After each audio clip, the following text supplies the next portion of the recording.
Hello，大家好啦，咁又係我啦，咁今日又嚟一條錄音片啦。好，點解？第一件問題答點解咁耐冇出片？因為忙，就係咁多。因為我哋學校有啲project 要做，所以喺聖誕節之後做完，咁我哋就要好趕，即係要好趕時間啦。咁好似禮拜六日整出完都做就唔得㗎啦。咁呢個6日拍唔到片。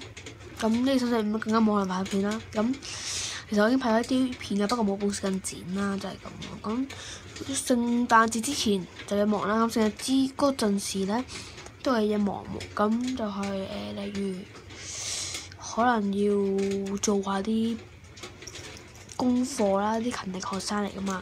仲有做功課之餘，仲可能要即係我可能要嗰個叫咩啊？我要去旅行啊，所以冇時間啦。咁我可能會拍啲 vlog 之後唔剪就要抌上 YouTube 啦。咁就係咁啦。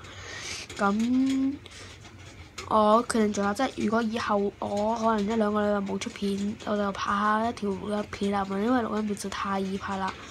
咁就係咁咯。咁希望大家可以即係可以咩咯。咁希望大家繼續支持我啦，記住撳訂閱呢個 button 啦。